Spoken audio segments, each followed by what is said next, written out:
If I had to use a word to describe the vibe, it was, joy. Like, and I'll tell you, I've never cried in a bar. I've never been able to do that. I don't cry in general, and certainly not in public, and definitely not in a bar. Not But drunk there in the was a right stuff, point Dave. there was yeah, there was a Oh my God. point Start now. yeah, here it comes.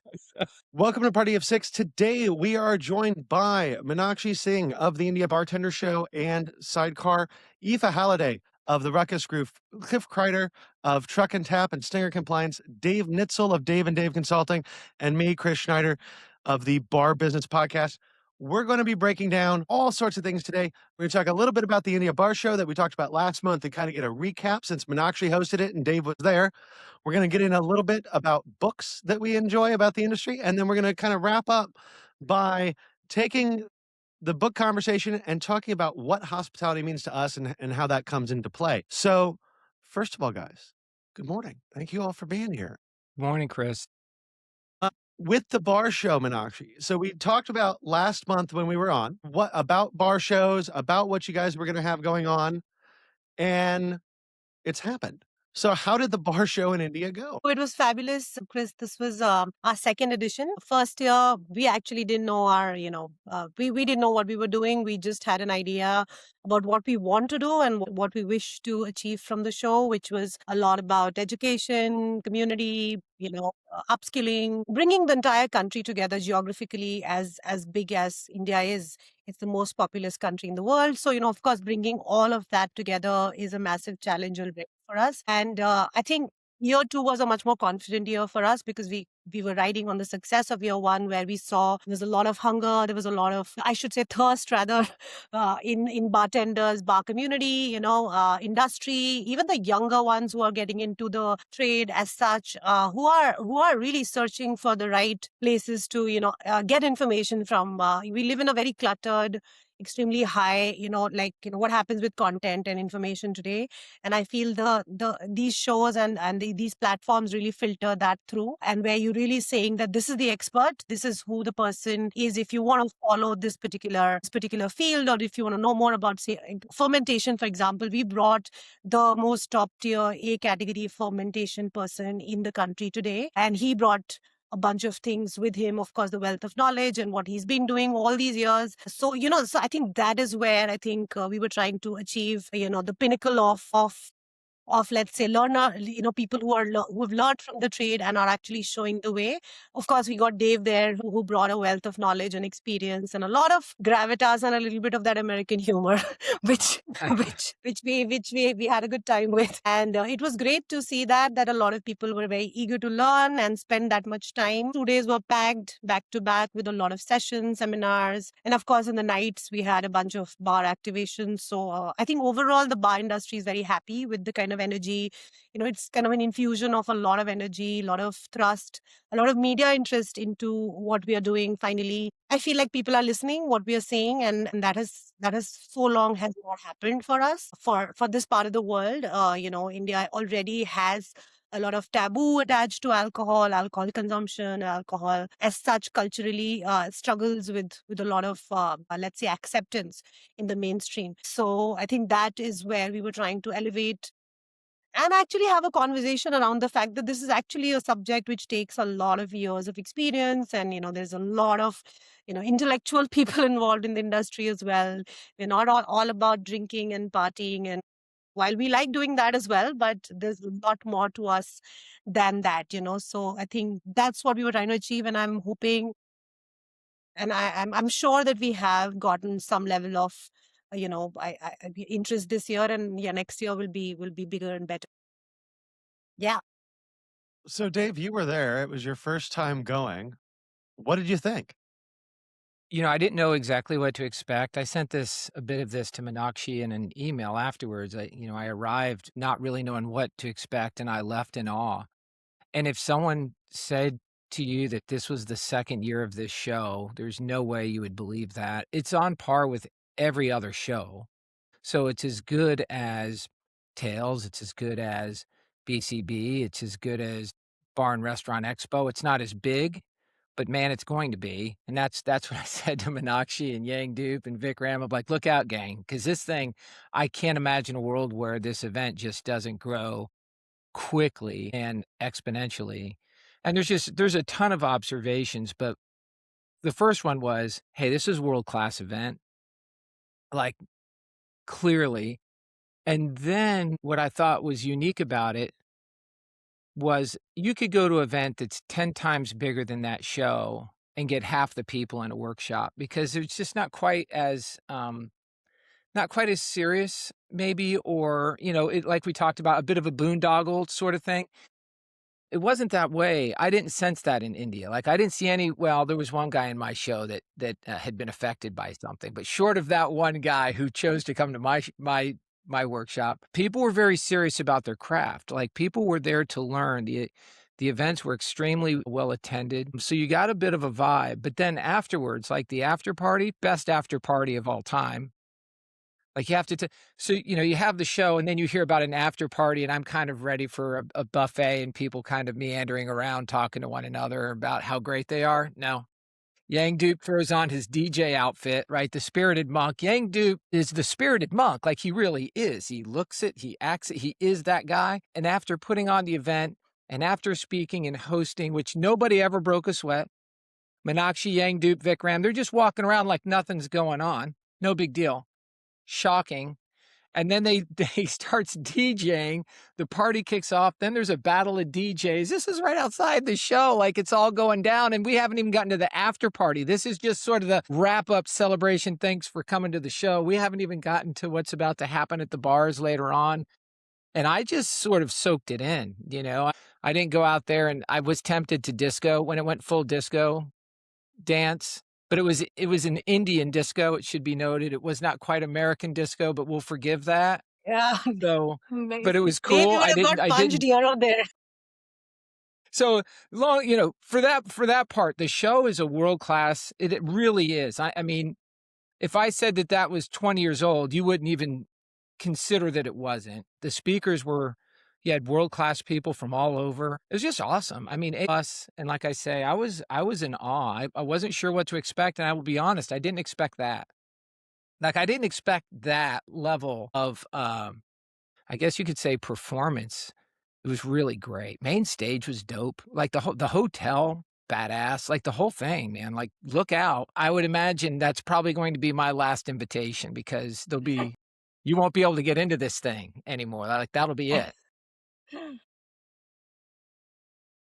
So I'm curious, 'cause it seems like a lot of times there's conversations that just get had over and over. So was there something that you guys sensed, kind of in what people were feeling? Or, like, was there a common theme that was coming up between everyone there? Maybe not even from the speakers, but just kind of in general, like, the feeling of the industry in Asia. So, Chris, just to explain the, Indian bar industry, we are still fairly just about say 15 to 20 years into the scene in terms of cocktails, in terms of these big lists and awards and all of that. So I would say that hence I feel the appetite and the excitement and the energy that Dave is talking about. It's not feeling tired, it's not feeling the same conversation, or it's not feeling the same people.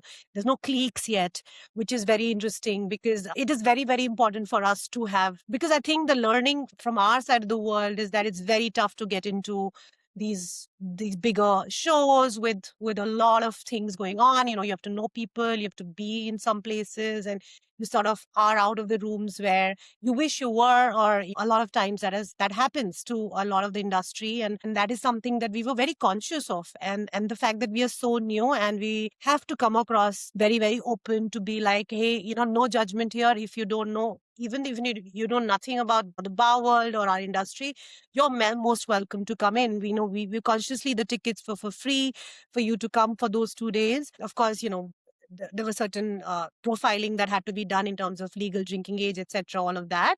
But overall, it was a very welcome and open show, and I feel that was something we are very, very conscious of.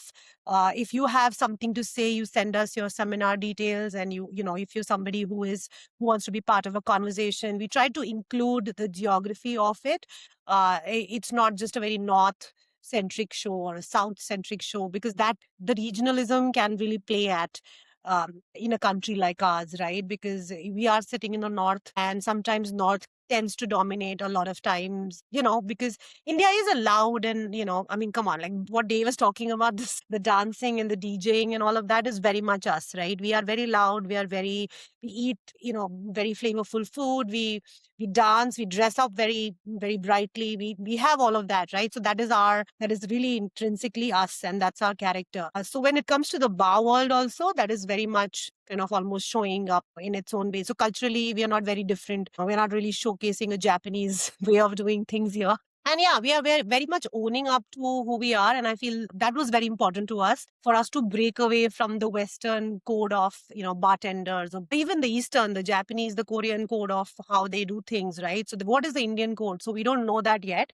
And I feel like we are all almost like trying to find the definition of that. It's really interesting. It's a very, very good time to be in our part of the world today, because it's really like, coming, it's very open, it's, you're most welcome. If you have, you know any time, if you plan to come to India, I can throw like 10 bar owners and 3 brands at you to sponsor you and figure to do something with you, you know what I mean? So it's very open right now, and of course the industry is also really growing at a fast pace, and that's showing because the brands are, as we had 28 different companies and booths who showed up to sponsor the show, which was also a huge thing for us to bring people. Especially brands don't invest in trade as much. Brands will invest in consumers, and shows that are consumer centric, or are bringing in the people, the diaspora, but not necessarily the trade part of it. So it's difficult to get people to give you money to learn,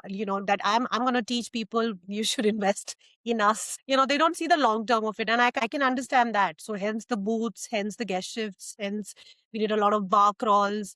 So we're trying to meet them halfway and keep them happy. And I feel like I understand the commercialness of it, because I mean, I come from the same industry. I was a ex liquor company person before this, and I know how brands think and what they want. And so we are trying to fit that in the right perspective and also give the right direction to the show. So yeah, we're learning along the way, but I think, yeah, lots.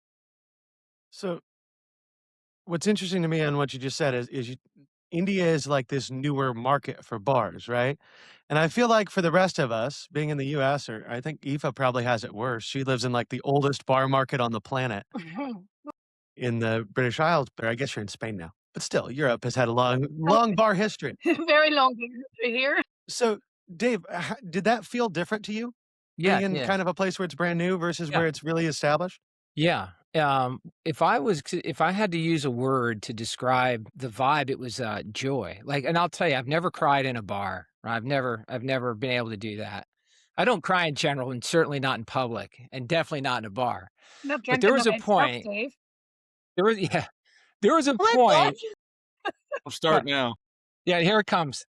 Look, there was a point where we were at what I like to call cocktails and dreams, and they shy away from calling it that. They like to call it Speaks because I think they don't like the association with the movie, and I love that. Like, to me, that makes it better. So, cocktails and dreams, aka Speaks, which is a speakeasy, right? So this is like the third stop on the. This is the after part. This is the after party for the show, right? And this is the OG We bar lost from you after that, Yangdu. Dave. Yeah. Love it, right? And Meenakshi needs to talk a little bit too. We gotta get Cliff and Aoife in. I know that. Meenakshi does this scholarship program that I don't really know much of, but I heard about it in a car ride to the show with a writer named Sophie, who's amazing. Met tons of amazing people. Anyway, there was a point where everything was going down at Speaks, and just wonderful. And I was just watching the young people. It was about 3 deep at the bar, and I was watching the young people work with such joy and togetherness, like genuinely thrilled to be doing the job, not just kicking ass, but joyfully kicking ass. And then the crowd reciprocating that joy. No drunken stupidity, no idiocy, just joy. And just for a second, I started to feel a tear coming. Like, it started coming. I was just watching these young people loving their work and the interaction. And I thought, damn, that's it. I was like, that's it. and it was so cool to see that.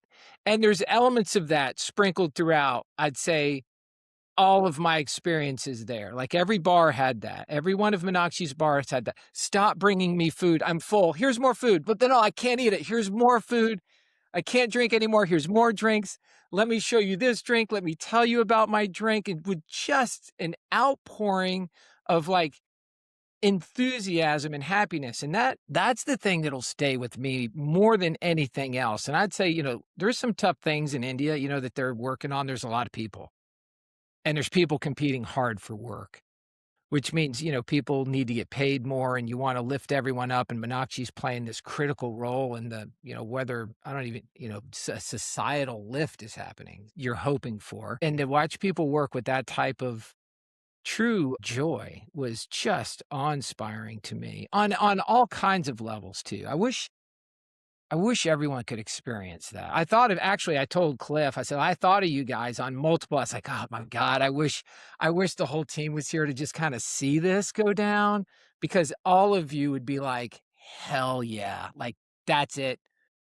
That's how it should be." Something like that, Chris. I'm not sure even what the question was, but that was the so awesome.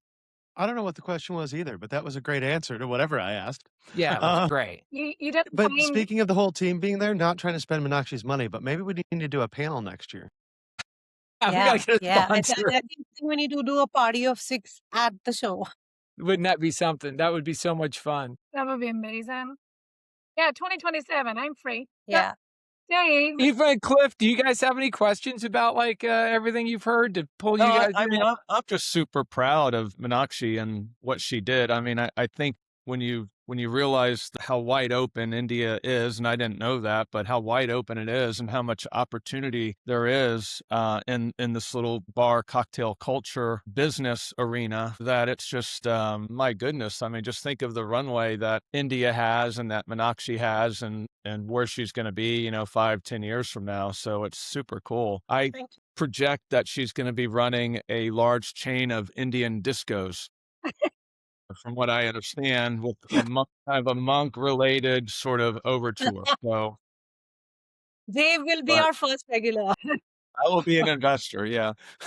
That's if you can find a way, Meenakshi, to bottle that joy and send it to us all so that we can No, re-inspire it's the bartenders in London and New York and Atlanta, and yeah. You that know would be what? great. I'll tell you a little bit of what the question was regarding the difference between Asia. I feel like, it's the same thing. Like, when the industry is starting up, there's young, fresh energy, and that young, fresh energy is raring to go, right? And you go to Bangkok and you go to Taiwan right now, you go to Philippines. These are the markets. Like Singapore and Hong Kong there's a little bit of a, let's say, like, there's a seniority which is coming into the way they're doing things, and the conversation is very much, I mean, they have led the way in the Asia bar scene. But I feel like the big difference between the Asian bar scene and the Western bar scene is that, right? I think the huge part is the newness, the excitement, the last X number of years. You see it. You see it moving across. You see it in 50 Best of the World, 50 Best of Asia. You see it in Tales of the Cocktail. You see in all of these Spirited Awards, a whole lot of these spaces, right? So, of course, the excitement of almost enlarging the world, going beyond the Western world is happening. And I feel like the energy and the joy that you're talking about is that. Probably 20 years ago, 30 years ago, this was the London bar scene. And we've heard about, we had Kevin Armstrong there who shared some amazing information. Like, his session was so inspirational. He was one of the first, he's from Match Bar in London. He's what he's achieved and done with, he worked under Sasha Petrusky. And, like, you're talking about the living, like, the real legends of the London bar scene. And he was there to share that. And I promise you, our team at Sidecar was shit scared of that he had a guest shift at Sidecar. And because I'm telling you, he brought his own blender, he got his own Oh, blender from you from London and carried it, because he carried his own everything. And after he finished his shift, he cleaned all the bottles and put them back. And I was like, this is the owner of Satan's whiskers, guys. This is how it works, and my team was in awe of him. And I think they were really, really scared to even talk to him. But Thankfully, he had a wonderful time. He sent us many, many amazing messages, emails about how lovely our team was. And I'm so happy to hear that. But yeah, I really did scare my team to say that, I'm bringing this is the top tier, right? This is the A category. The most famous bartender who's ever worked in your bar. In the last 8 years, we've had many really, really famous, let's say bar people of today, but we don't have the real ones who really started it off, right? The ones who kicked off this entire movement. So we do take that inspiration, and I feel like London and New York, and they've set the standards for a whole lot of us, and we've watched them, right? Over the years, we've been watching what they're doing and how they do things, and I think that yeah, that's the beauty of the industry also, right? How the cultural exchange is happening through these bar shows. Every time you travel somewhere outside of the country, you meet your own friends, but in different countries, and yeah, learn a ton of things, and a lot of respect for that culture, for who they are, and what they're about. We've got Kevin agreed to come on the podcast, by the way, as did Ian, as did Sophie, as did I didn't Sarah. think Like I was just recruiting. you accosted people. Dave, Yeah, you were accosting people. absolutely. Absolutely I was. Relentless. Yeah, Yep. unapologetically. Yeah, it's like, "Hey, we've got the best podcast in the world, and, so you guys can be on it if you want to. I mean, no big deal, no pressure, but we're number 1 in our Really hearts." So amazing. they Yeah. said that they were all saying, "Yeah." So we can get them. No, no, absolutely. I mean, if we find a good conversation, why not? I mean, we would love to have them, something which is, which they can speak to. Yeah. Yeah. But I thought it'd be fun. You've wanted that. You've said, "Hey, we need to get cool people on here that we're not cool enough." And I'm like, "I think I found a bunch of them. I found them at the India Barshow." Perfect. Well, it sounds like you're, I mean, at your own place, you're creating a sense of place for your employees. I mean, and that's so important. So obviously, on a busy night, on a occasion like this, the crew is probably elated. I mean, they're just beside themselves. And, it's just like even around here, once we accept a new employee and they come in, they find a community, they find a family, and they have something to work for, to work towards and to work together with. And I think that's obviously showing, within your bars, but within the larger culture of having an event like this, it just, the word exponential comes to mind. I mean, you're touching so many people, and I'm sure countless people just went away thinking, my God, this is going to be my life. So it's inspiring right there that's what you've done. Cheers. Good job. Well done. It's incredible to think Thank you. I This is ad-libbed it into my workshop that when you do some of these other shows, they're typically run by massive groups of people or even an organization outside. It's run by a professional Right. conference organization. And it occurs to me, you look around and I said, "Hey, any business-minded people in the room? Like, does it occur to anyone that there's a bar team putting this conference on and they're not breaking a sweat here? Like, Yeah. is anyone noticing what's happening Right. around you?" Right? Yeah. And I like throwing that in because I was doing a people talk, people leadership thing. And I'm like, "Look, if you think I'm full of shit, just look around. Like the art of what's possible is actually happening around you, and you're taking part in the art of what's possible in the industry if you get the people stuff right." And look, there were a lot of amazing things that I saw, and honestly, what Meenakshi, Vikram, and Yangdeep were able to do there as a bar team, not to diminish it, but I mean, just it's not that all the bars are this, they're everywhere. Like you're all the way, what, like you're in another country now, even. These bars are spread out, they're sophisticated places, they're world-class, award-winning bars. And oh, by the way, running like this super dope bar show when, oh, by the way, making it look easy. And let's throw in some dancing and DJing, and let's make sure everyone has food and cocktails all night long. I mean, it's just mind-boggling. It just blows my mind. It's incredible. Thank you, Yeah, Dave. every time Dave says super dope, I'm reminded of MC Hammer. I don't know Oh, why, yeah. Yeah, come but on. We got disco, got super dope, MC Hammer. super dope homeboy from the hometown. You can't touch this. You Come hanging on. out? Who were you hanging out with, Dave? What'd you say? What's that? Who were you hanging out with at the show? I want to know that. Did I tell you Where's what this happened with who inspiration? I was hanging out with? Look, I didn't know look, I don't know, like, I'm sort of just a nerd, I don't know anybody, so I was sitting there and, I ended up hanging out with Ian and Kevin, didn't know, like, they're the 2 most influential people on the planet, and I'm just like, "Hey, guys, what are you doing here? Who Yeah. are you guys?" But what's That Ian? was cool, and then I'm like, "Hey, you should join our podcast," and then come to find out these guys are, like, actually really important dudes. Sorry, which Ian, Dave? McPherson, the panda, Ian what is it? McPherson from Panda and Yeah. Yeah, if you look him I'm up, he's, Panda like, and number Sans 1 from in Scotland. everything. He's number 1 everything guy. When you started talking, I thought you guys were talking about Ian Burrell, the No, the rum guy. Yeah, we wanted to get him, but yeah, we couldn't get a rum sponsor. you couldn't get a rum sponsor. Yeah, I can he's maybe very entrenched in the rum world. yeah. I can maybe help you with some sponsorship. I know a guy that knows a guy with the sponsorship, so maybe for next year. Let's Yeah, go. yeah. No, we would Charlie love was Ian great to too. come back. Charlie was super cool. We can get Charlie Charlie is on. amazing. There was just tons. Sarah, Sophie, like I just met Beckley. She's terrifying. Like she's a killer. Who's Beckley? He's American. She's a killer. She's based out of Only Hong other Kong though. American. We only had two Americans speaking. You and Beckley. She's a killer. And you know what? It was really confident. I had a big boost of confidence when I saw her. Like she was in like the front row, which is terrifying when you have like a killer in the front row. You know what I mean? You know that person, you're like, man, like if she's giving me like the eye darts, I'm just gonna melt. And she was giving me like the fuck yes. And I was like, oh yeah, you like that?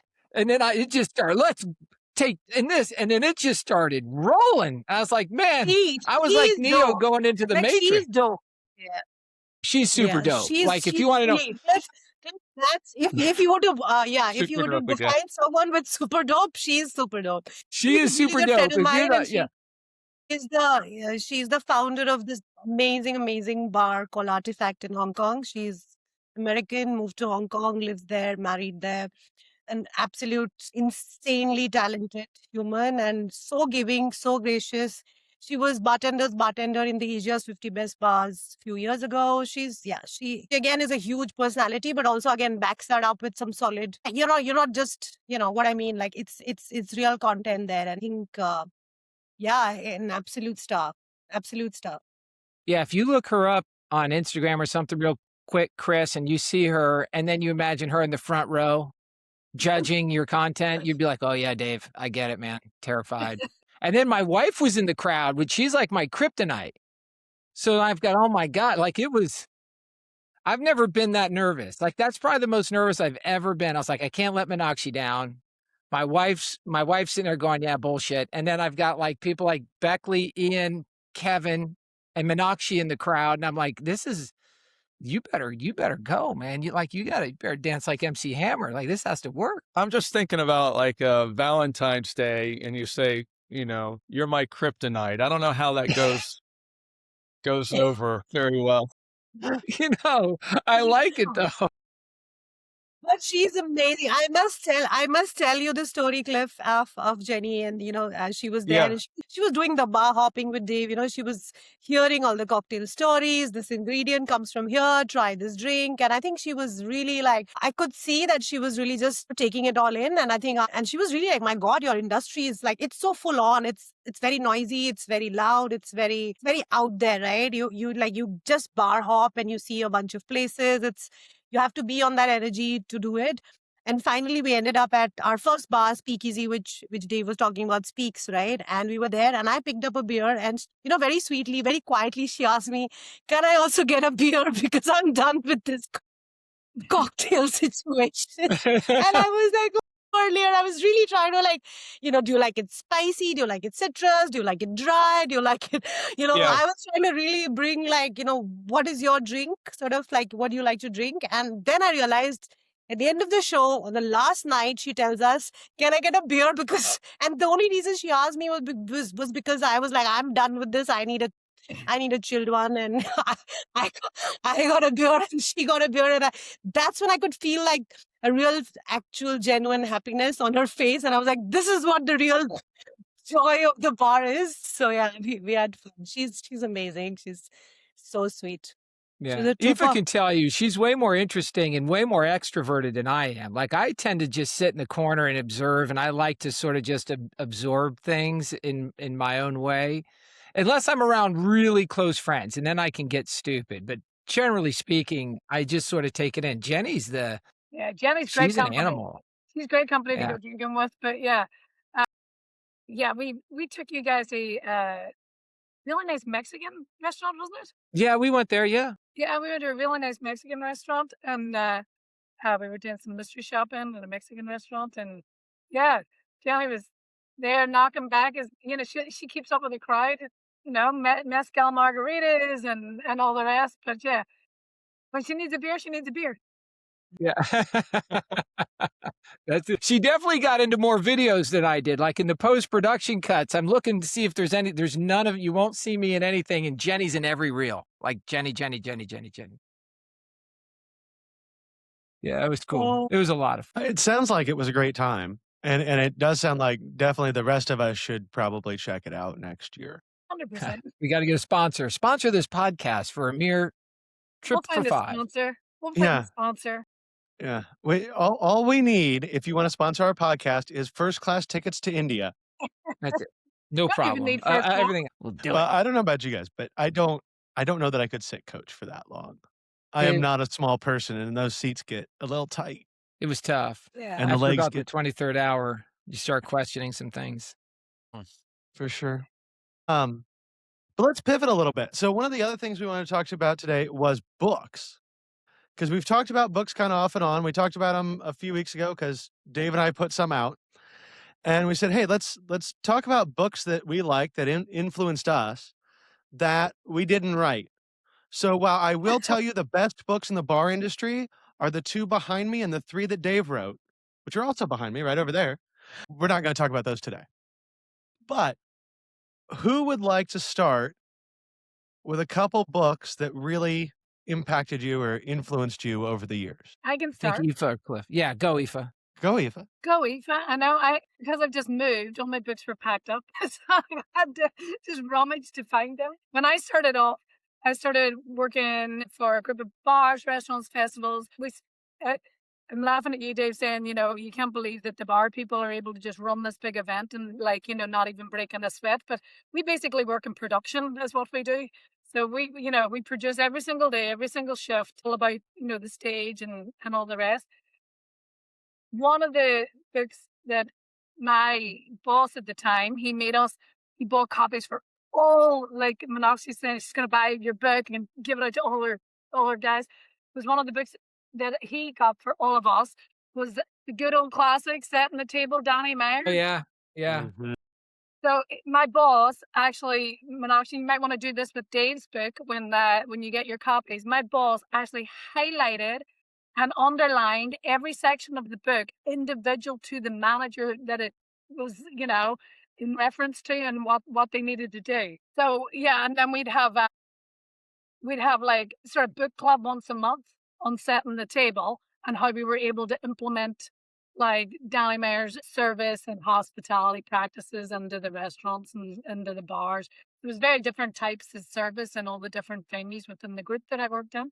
So that was quite influential in my early career, just to do the service and hospitality and and how to deliver for your guests. And when I moved more into sort of drinks and training and all the rest, Meenakshi know this one. Gary yeah. Regan, The Joy of Mixology. So yeah, it was the sort of go-to Bible for doing any sort of lists, any sort of research, any sort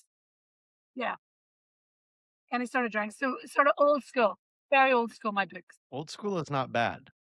Yeah. No, Normally I that means mean, they knew something. I'm not up with the new. yeah. I'm not up with the new authors in the industry at the minute. Obviously, Chris and Dave. Yeah, look, you have to read our stuff. Did I tell you that it's available at Amazon.com? Did I mention? Or check either of our LinkedIns and you'll find links to both books. Yeah, smooth, Chris.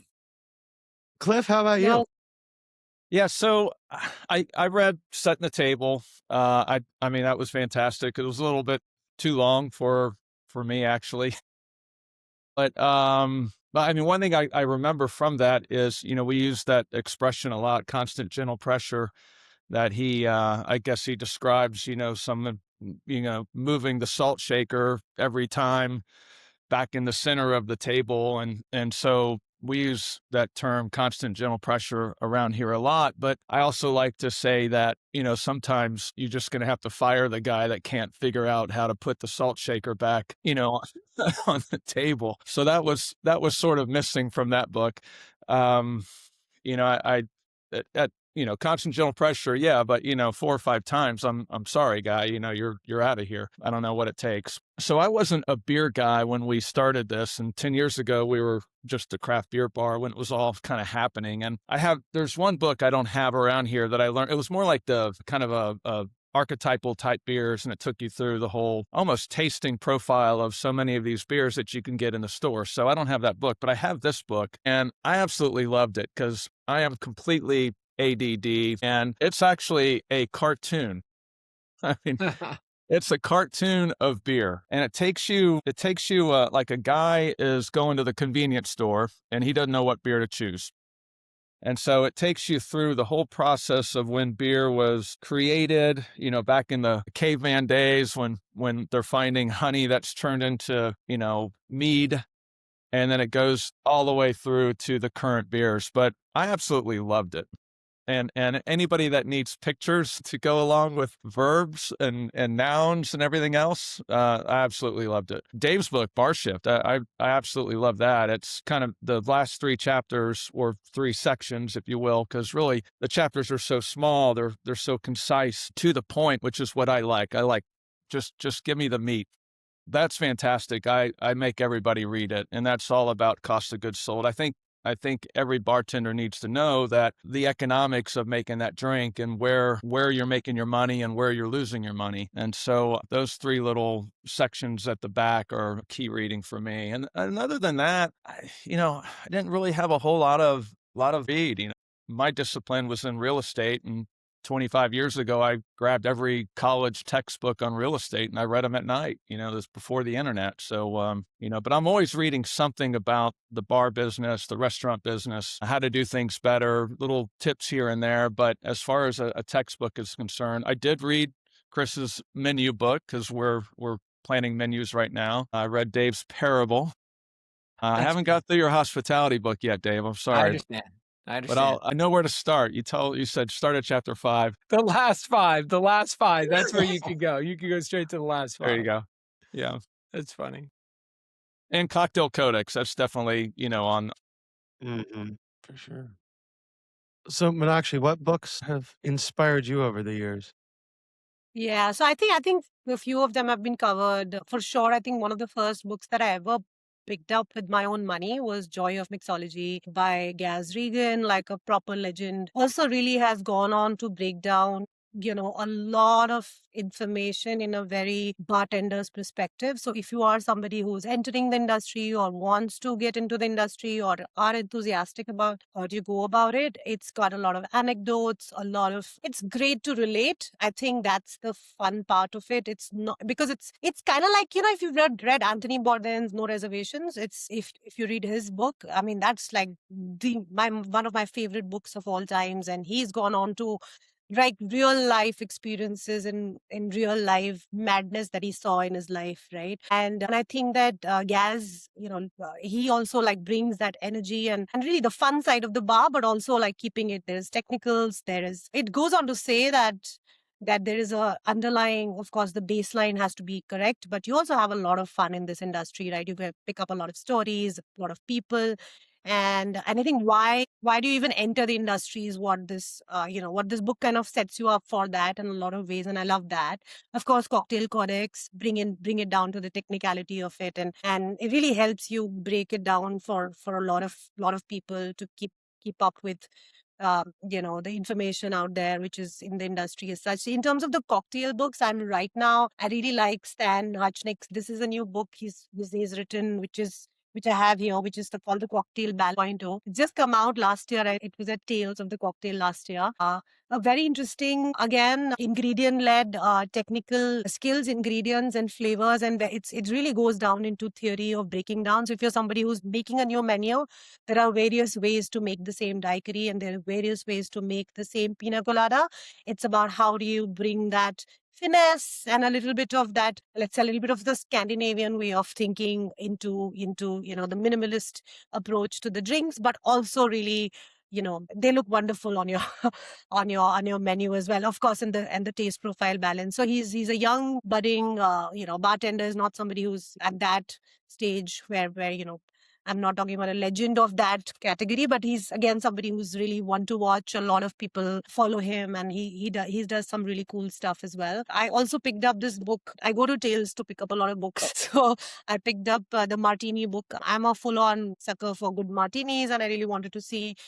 And so Alice, who's a really well-known author, drinks writer, she has gone on and collected martini recipes from all over the world. And if you are somebody who likes to know more about the category or what is interested in what the other bars or bartenders have done, and these are a lot of people that we know who have created these cocktails, it's again something that it's a good, nice, fun way of like a ready reckoner for looking at a bunch of recipes or even inspirations that you want to pick up to make drinks. From a hospitality books point of view, there's of course I did keep this book because this is, I'm sure everybody knows this book. This is just like setting the table. It's called Unreasonable Hospitality. You can't go wrong, and I feel like again all of our team, just like what Aoife was talking about, all of our team gets a book which is this book as a welcome kit. And we also, again, underline a bunch of things that we want them to remember in terms of just, again, why you do what you do and, what is it about hospitality industry? What is his graciousness? How do you bring about that energy into your team, into your own bar and into yourself, actually, more than anything else? So a lot of sense of giving that comes from this industry is a lot about that hospitality and sense of hospitality.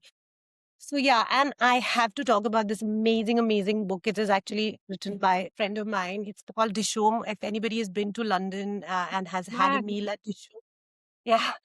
So this is a amazing. batchmate of mine. This is an absolute incredible book. It's a restaurant which is based on an Iranian cafes in Bombay. Best. It's a beautiful, beautiful collection of the story and recipes and anecdotes and people. I absolutely love this book. Again, it brings such love for hospitality at every level, and it's also really something that if you're somebody who likes books and who likes to read, not for you, Cliff, not for you. This might be this might be too much. Picture so. Yeah. Yeah.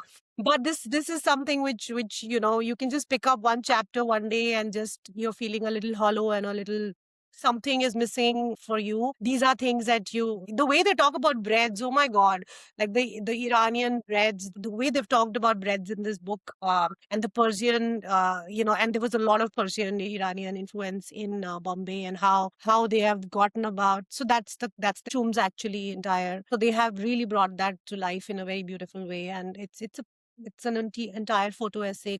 You know, Well, it's it's a an mix of amazing place. We actually did our staff party there just in January. yeah, We go there yeah, at least three times yeah, a year with our team. We love Dishoom. yeah. They have six of them now. I think they're in Birmingham also now, and they've Oh, they've no, more than expanded. that. They've gone. They're in Scotland as well now too. They opened in They have a Liverpool. hotel. Yeah, Yeah, they're amazing. Yeah, and the yeah, quality and their staff.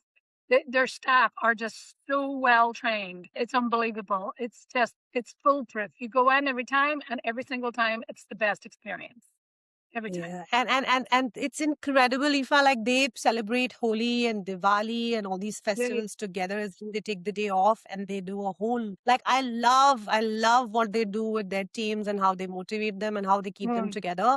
And it's really like it's a very diverse culturally, like a city like London, bringing this context into, and making them understand the food and the culture mm, and yeah, respectfully do it really well and not look at like you're appropriating, but still having a lot of pride in what you're doing. I mean, that's a difficult thing to do. And yeah, I mean, it shows some serious props to the team and to their backgrounds, of course. Yeah, incredible people. So yeah, these are some of the books I want to talk about with you guys. And of course, Dave's book, DNA Hospitality, Well, was of how I course. met Dave. And I love that book. It's so nice because of why we met and how we spoke about my journey and all. But it's also again very inspiration. I got to meet a lot of people within the industry through your book, Dave. So it was really interesting. Available on Amazon.com. If anything, Dave, I guess we're shameless. But what No, what hang books on, do hang you on. want to talk Meenakshi, about? what's the name of that second book or the last book? I couldn't see the title. What was the name of that last book? The Called thick one Vishnu. there. Okay, got it. Dave, I, Thanks. I thought we took you and Jenny there when you were here the last time. We tried to fit it in because we went to so many different places in London, but I don't know if we skipped that off the list. No, I don't know. I You don't would think have so. would have remembered the next time you're in London, we'll take you to Okay, that's a date. It's a deal. It should also be noted too about Meenakshi's places. You guys may not know this about Sidecar, maybe you do, that there's two levels, and the first level is a library. It's got a bunch of books. What's more, and then you go up to the second level, and that's like the full. There is a bar and a service area there, but it's also doubles as a library. I think what's most interesting is, we went there for the opening night, like the cool opening night welcome party. So just to give you some context, when I rolled in, I got seated at the library and there wasn't like anyone really at the library level. And I was looking around, I'm like, well, this is right when the party's supposed to start. It feels weird that there's nobody here. So I'm looking around and a wonderful gal comes up to take my order. And I thought, I said, I don't get this wrong. Is there a bunch of cool people somewhere having a good time? And like, oh yeah, all the cool people are upstairs. Like, yeah, that's where I'm supposed to be. Like, they're like, I don't think so, sir. You Yeah. probably belong here. I was like, no, I'm telling you, I'm supposed to be with the cool people. And then I insist, because then I said Meenakshi's name. I said, you guys know who Meenakshi is? And they're like, oh yeah. I was like, where is she?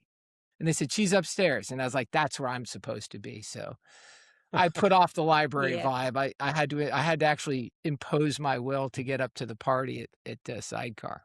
Yeah. But when we were creating Sidecar, we actually just to, get you a little anecdotal. When we were starting the bar, I really wanted all books, like all books, all over. I have a lot of books. So we really wanted to have all books, and our architect is like, no way, you can't maintain that much. We can give you this much, we can give you this much. And finally, we did end up getting a corner, the corner that you're talking about. Even then, when we were looking at the inventory, it was going to 400, 500 books. And I was like, oh my God, like that's an investment immediately for me to bring in the books. So I brought in a publisher friend, Hachette. They are good friends of ours. And I told them, you want to open a bookstore here, and whatever we sell, it goes to you. But it's like a mini store. It's actually not a library. It's a bookstore. And Okay. Hachette manages the inventory for us. And we, of course, do a bunch of book events. And we are looking at doing another book event soon. We do that. We do those kind of, that's how you do the community build up for a place like that. So yeah. Fantastic. Your books. We have to hear about your Yeah. books. Your Yeah, books. Dave. Oh yeah. Look, I'm not cool, so I don't have any of the cool bar books or anything like that. I'm a business nerd. So you guys know Hospitality DNA is based off Good to Great, so I won't bore you with that. But this sort of imprinted on me, and I really it's getting a little older now, a little dated, but I think the lessons are mostly good. And I love the idea of the hardest step to make is going from good to great, which is the premise. Like it's not, believe it or not, it's not that hard of a step to go from being like really shitty to okay. Like you can make that leap, but to get to greatness is really hard to do. And this gave a blueprint for that, which I really like. There was another book called Leadership Secrets of Attila the Hun. It's a really small read, and I loved that book. It was one of the first ones I ever read, and I don't have a copy, but it talked about how he was able to pull all these different tribes together, all these different belief systems, and even people that hated one another and get them marching towards common cause, which I loved. And then, he goes off and conquers the world with basically a bunch of warring nomads.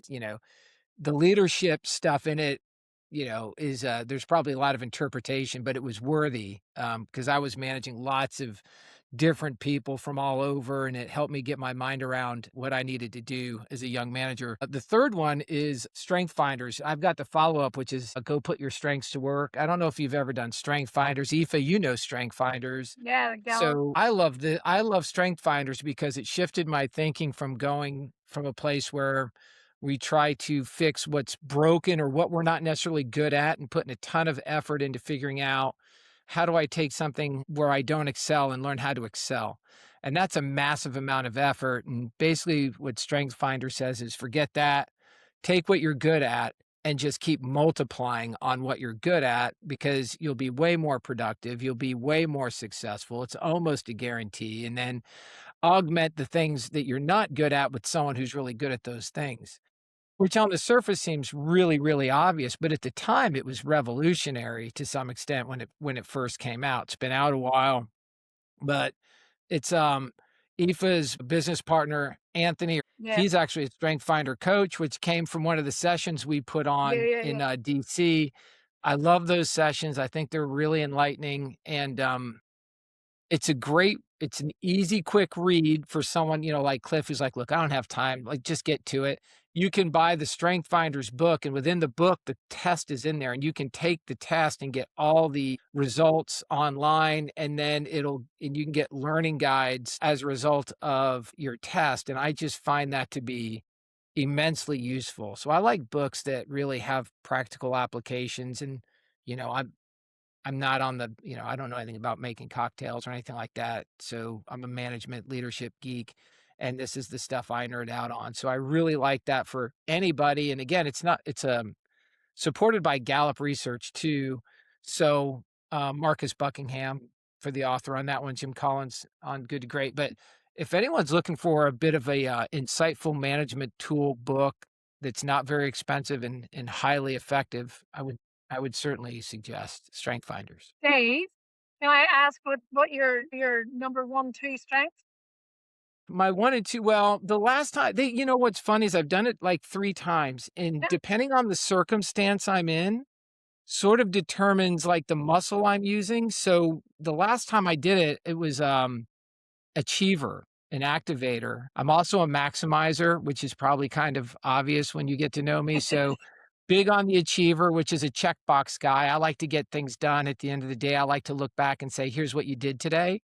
And when I look back on the day and there's no checks in the box, I feel like I failed the day, right? So I like to keep track of like accomplishments. And then maximizer is kind of like running an Italian restaurant where you take pasta and make it 100 different ways. Like, what are the resources available to me? And then how do I make the most of the resources that are available to me? And so maximizer, achiever, I could give me, if you put me on the spot, but I can come up with the other 3, but those Top 2 2? tend to always be in my top 5, Yeah. and some others rotate out.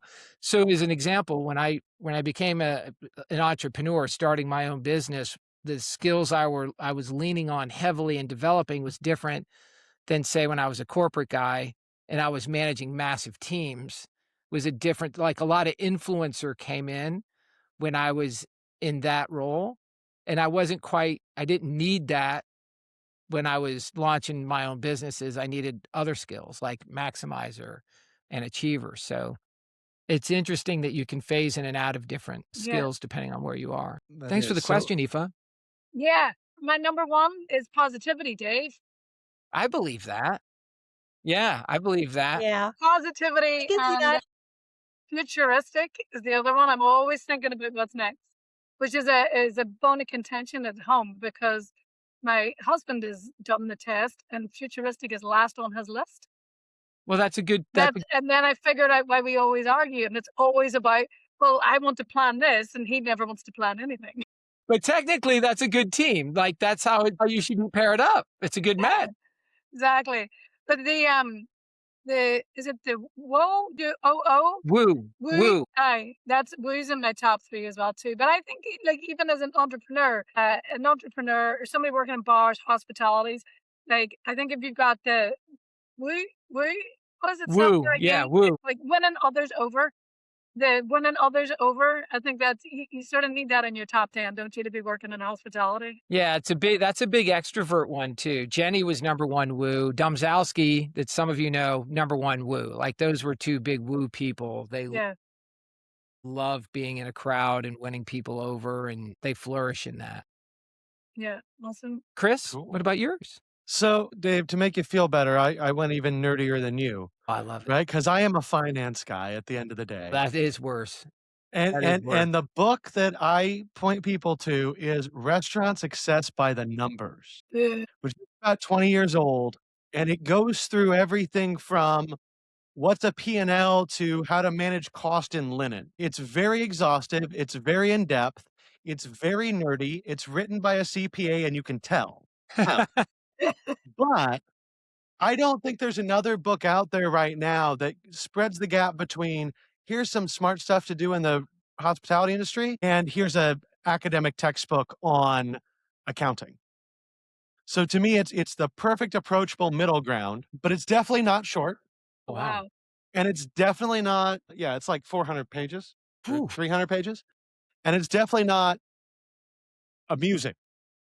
This guy's an accountant. It's very, very dry, but it is a phenomenal book to really get a grasp of the numbers and get some background if you don't have it. So that's probably the nerdiest book out of the whole set. Maybe get That's audiobook for that one, amazing. I don't know.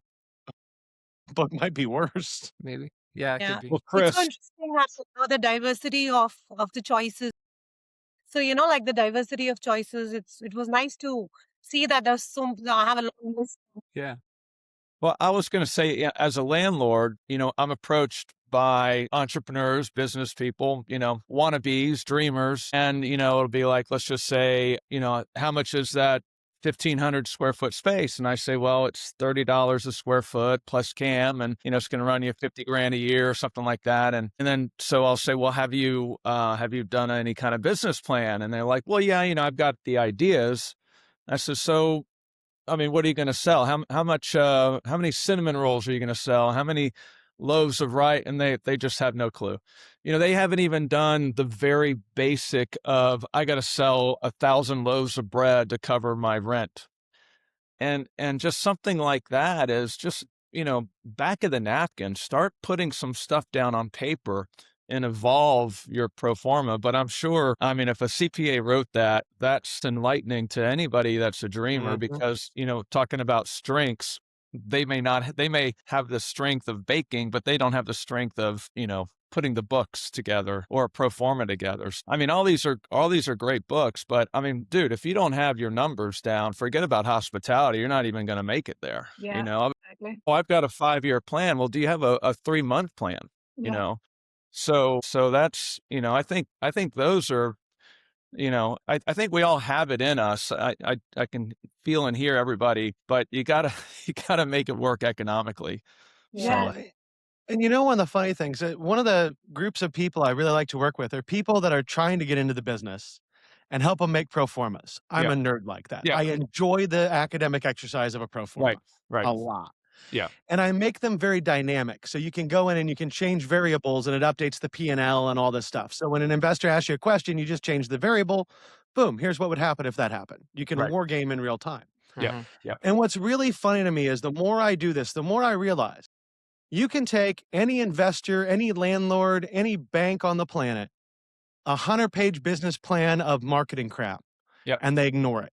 mhm, yeah, You show them one ironclad pro forma, they don't have any questions.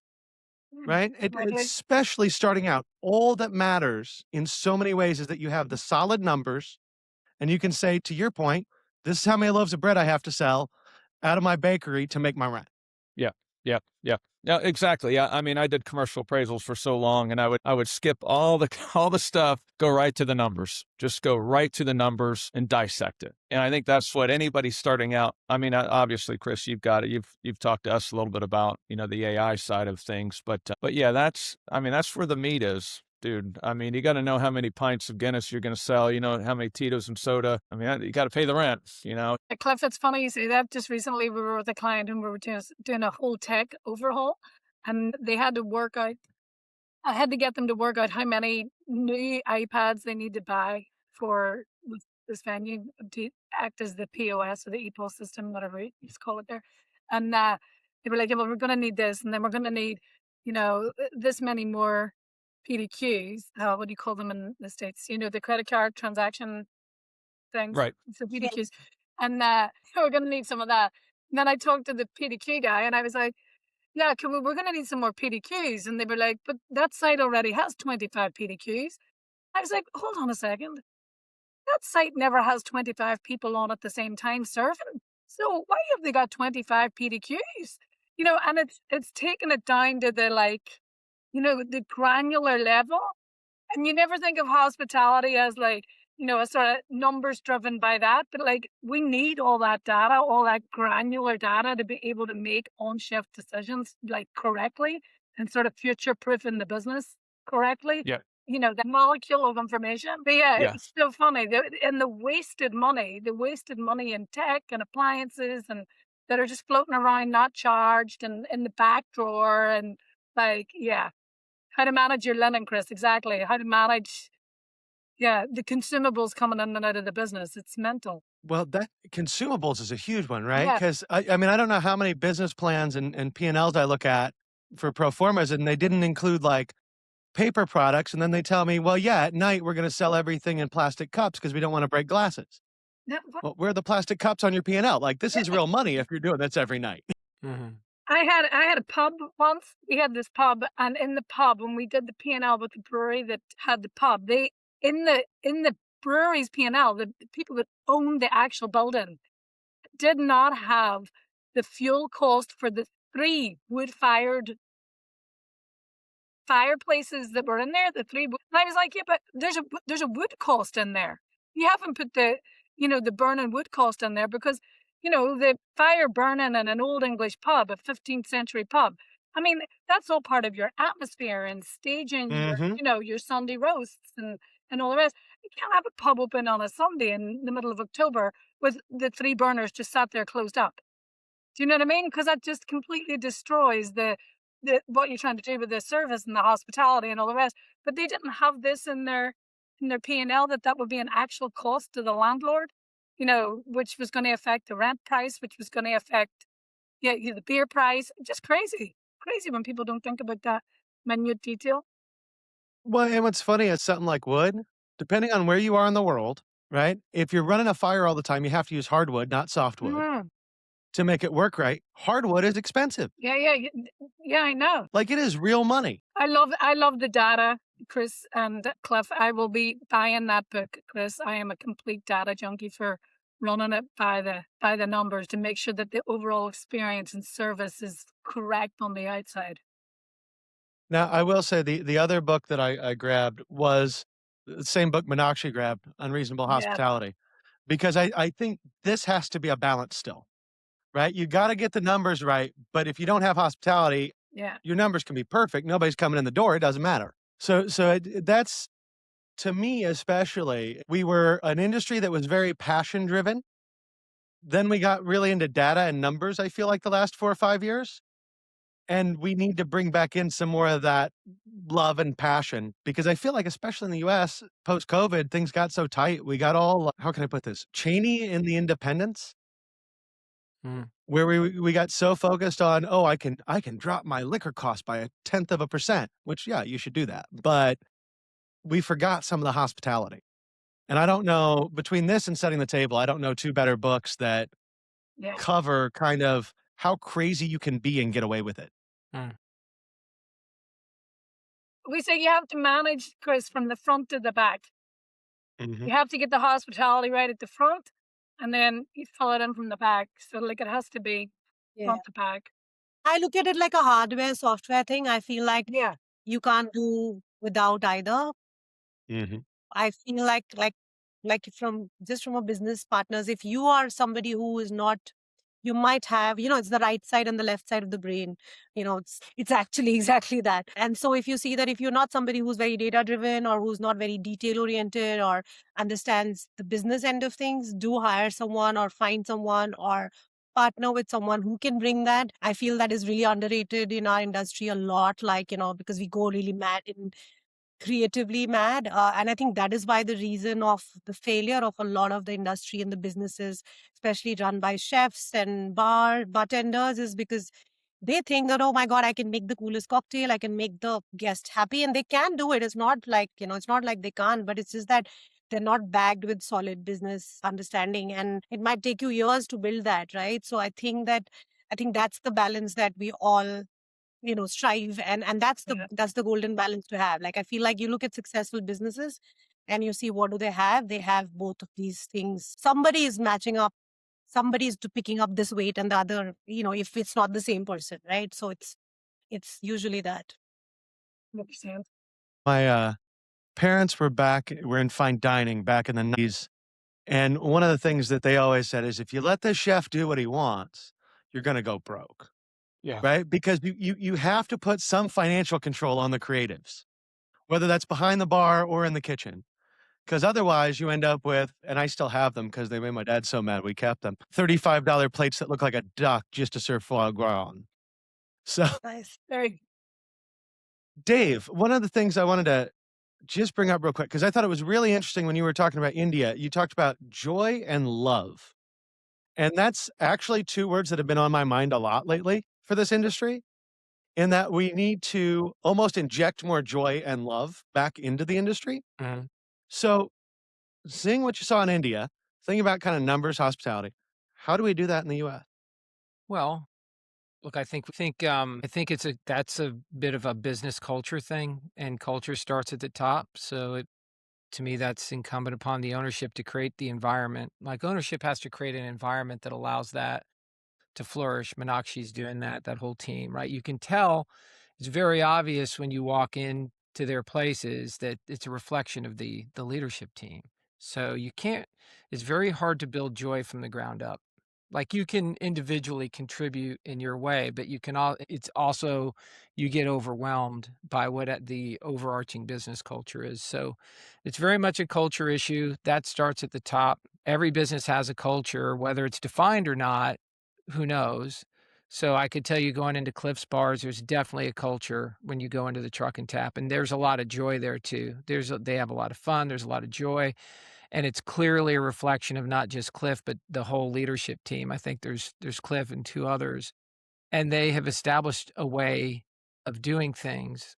Culture is essentially about how people behave and think in the business, and that has to come from ownership. So if you believe in that, it starts at the top, and then you have to ask, what am I doing to create an environment that perpetuates those behaviors? And how do we reward people who exhibit it the most? And how do we promote people that get the culture and all that? So it's very much a culture conversation. It's a little bit about, I know I've jokingly plugged the book, but that's a little bit about what's in the new book. And the fable is a little bit about how do you create that environment while still being financially viable. You can't joy yourself out of business either. So you have to find the right combinations that work, but it starts at the top.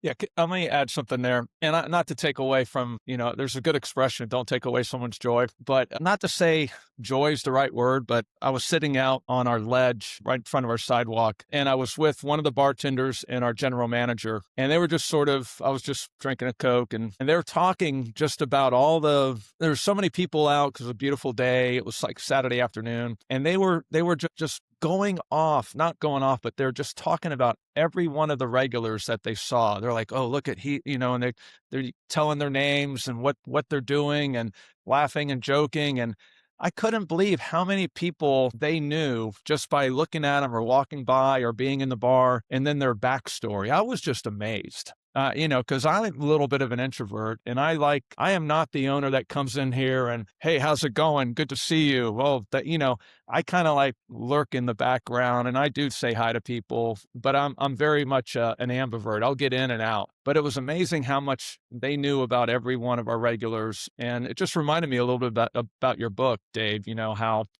how that was part of the successful business. Now, I don't know if there's joy and love to those regulars. I'm just saying right now, but they knew them. They knew what they ordered, and they knew who they're dating, and they knew who they broke up with, and they knew everything about them, whether they were a 75-year-old person or, a 21-year-old person. It was obvious that there's a community and a family here, and they are part of that straw that stirs the whole cocktail drink around here. Well, you're doing something right when people are behaving and giving joy and other people feel that too, without, you just know it. And that's why people keep coming to your place. Well, and I will brag on Cliff's partner a little bit. I had the opportunity to interview Zach, that is one of Cliff's partners. And for somebody, they are laser focused on the numbers, but they're also laser focused on good environment, have fun, take care of your employees. And it's so nice to see and to talk to people when you have that balance. Mm. Right? Because I feel like it's real easy to fall into one camp or the other, but when you combine the two of them, that's a lot of the time I think where the magic happens in this industry. Yep.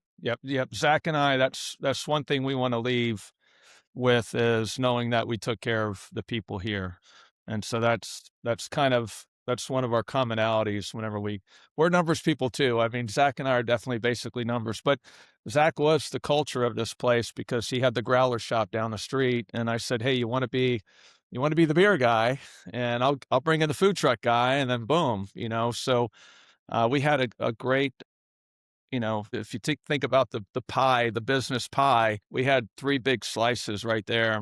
And so Mitch, our other business partner, had the business acumen. Zach had the culture where he was the cool kid that knew what beer everybody wanted. I just kind of lurked in the shadows. So it all worked out. Yeah. So I'm glad that you got to know Zach. Cliff, I think you do more than lurk. I am in the shadows though. Chris, to the yes, point about being a people person or a numbers person, I think the really smart ones are to some extent one and the same. Like if you're really good at numbers, you have to understand how people affect the numbers. Like if you can't connect those two things, you have an immediate problem. If you can't connect those two things, you're not a very good numbers person.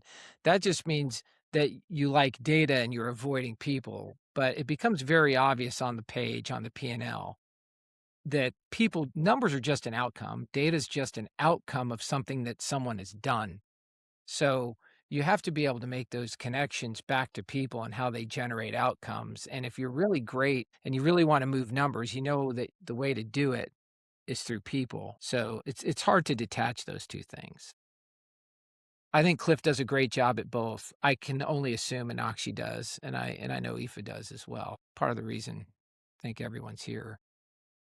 So we are getting a little tight on time. And Aoife and Meenakshi, you guys haven't had a chance to speak for a minute. So any final thoughts from either of you before we let everybody go? I would love to add to what has been spoken about is that definitely a sense of generosity, which is our industry. A lot of that comes again coming back to the culture and generosity in everything you're talking about, in information and sharing with your team, with your guests and beyond, right? So when I feel like you are established in that space around in a lot of ways, and it's truly the spirit of Indian hospitality as well. It comes back to generosity. If somebody walks into your house, you don't let them go without a glass of water, a little bit of breather. Even people who deliver parcels in my house, there's a water jug outside. And in the summers, we keep a glass and a jug outside because everybody who comes in, it's really hot. Indian summer is famously hot. And there's nothing else to do on that, right? So, and even in India, when you walk around, you have that even for this.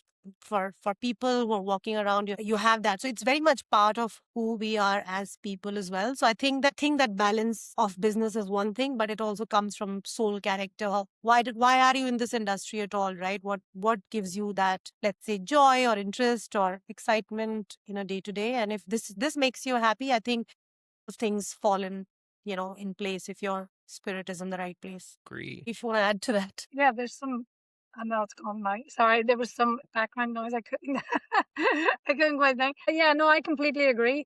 Like, yeah, I mean, it's as you say, people come into your house, food and drink. How can I make you comfortable? How can I, make sure that you're having a good time? And that was the same. That's how we've run any of our bars, any of our venues. It's always about making sure that everybody's comfortable and that they're having a good time. And you do that through the food and the drink and the service. Yeah, interesting conversations today. Books, bar shows, hospitality, joy, and data. I mean, we covered everything today. I feel like that's a good thing. As Chris predicted.